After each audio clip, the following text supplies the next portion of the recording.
Okay, hello guys! Welcome once again on our channel. This is Pinoy Toy Review Channel, ang channel na kung saan i-review natin ang mga iba't ibang klaseng toys na makikita natin sa market based here in the Philippines. Now, welcome once again dito sa ating point of comparison portion ng ating channel na kung saan kino-compare natin yung parehong toy na meron tayo. And right now, ang ating Beast Wars Rat Trap, kasi we have here the Generations Rat Trap and the Kingdom line core class na Rat Trap. So, titingnan lang natin kung ano yung mga differences nilang dalawa. So, right now, let's take a look muna sa kanilang details. Details-wise, panalo itong Generations. Okay? Parang mas okay yung look niya. Parang mas mukha siyang daga talaga comparing dito sa Kingdom Rat Trap natin na it's like parang siya yung bubwit, tapos ito yung dayok-dok. Alam niyo yung dayok-dok na daga? Yun yung mga nakikita na natin sa mga kanal. Pero this one, parang ito lang yung daga na nakikita mo na tumatakbo sa ilalim ng mga kalan ninyo. Diba? So, yun ang dating sa akin. And ang maganda dito, parang mas okay yung details itong Generations natin comparing dito sa ating core class. Okay?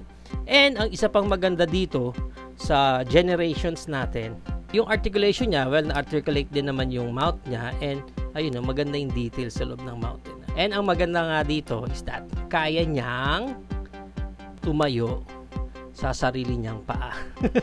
Yan.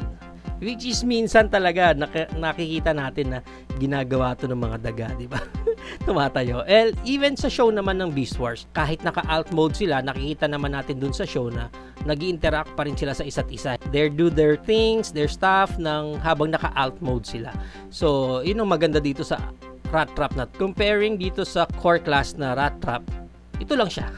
As in, ito, yung core class na to, wala nang any articulation, even yung mga paa niya. Pagewang-gewang lang ng ganyan, pero hindi mo rin gaanong nagagalaw yan kasi nga naka-peg yan doon. So, even yung tail niya, hindi mo na gaanong magalaw, wala nang any articulation sa head. As in, itong daga na to, ganyan lang. So, para siyang nakakain na ng Rakumin, tapos nanigas na. Ayan, siguro pa ganyan. Yan yung core class Rat Trap, yung namatay na daga. Naninigas na. And comparing dito sa Generations natin na talagang maayos, maganda pa. Wala kasi ako wala ako ng vintage classic na Rat Trap. Meron ako before, pero nabenta ko na yata agad. So, hindi ko na siya maisama dito sa point of comparison natin. Pagdating sa ilalim, mas malinis tingnan. Actually, pareho lang sila, no? Pareho lang silang mukhang robot pag nakailalim. Pero, itong nagustuhan ko talaga sa Generations Rat Trap na to. Ayan, nagagalaw mo yung ulo niya. And pagdating sa kanilang robot mode, as you can see, malaki rin ang difference nila sa size sa isa't isa. Ayan. So, siguro pagdating sa alt mode, mas okay sa akin itong core class. Kasi maliit naman si Rat Trap.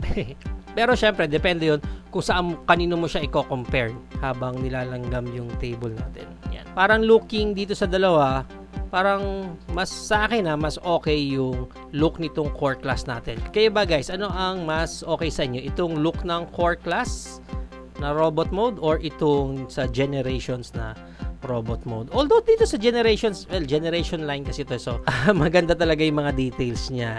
Even itong silver na ginamit nila sa kanya. Ang ganda. Although pagdating sa likod, mas malinis tingnan yung core class.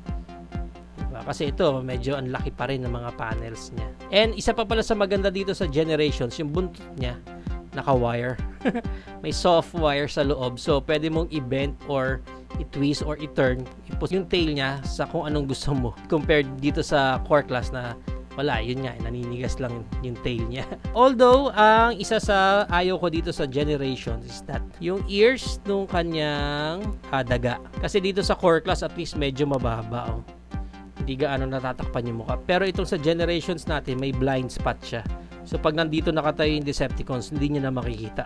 Kasi nakaharang yung tenga niya, di ba? Isa pang maganda dito sa Generations is merong pipe light. So, dadaan dyan yung ilaw and then akala mo umiilaw talaga yung mata niya. Comparing dito na painted lang lahat. Dito sa Generations, maganda yung weapon niya na translucent white. And meron pa siyang isang weapon dito sa ilalim niya, which is yung kanyang scope. Yung parang telescope niya na ginamit din niya yun doon sa show. So, in-include nila yun dyan. Dito, ang weapon lang niya is itong isang mold na baril na to. Na parang wala naman dating, pero parang yun na yan. Ay, isa pa sa pangit pala dito, hindi ko nagustuhan dito sa core class, is that ito talaga yung shoulder niya. Kasi ang shoulder niya, hindi nakakabit mismo dun sa body. Nakakabit dito sa panel niya sa likod. So, parang illusion lang siya na nakakabit siya dito sa shoulder niya. Dun siya nakakonect. Pero, hindi eh. Parang minsan napapansin mo na, parang off yung shoulder niya.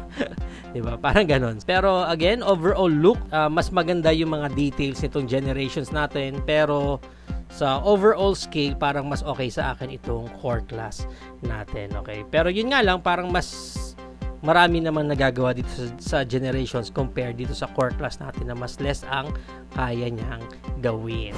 So there you have it now, guys. Ito na ang ating point of comparison ng ating Beast Wars Rat Traps. So kung gusto mo yung point of comparison natin ngayon, please do like this video, and if this is your first time here on our channel, please do subscribe and click that bell button para at least ma-remind ka pa sa mga ibang comparison na gagawin natin sa channel natin na to. So if you have any comments, questions, suggestions, or any violent interactions, please comment it down below. Once again, this is Pinoy Toy Review, signing out.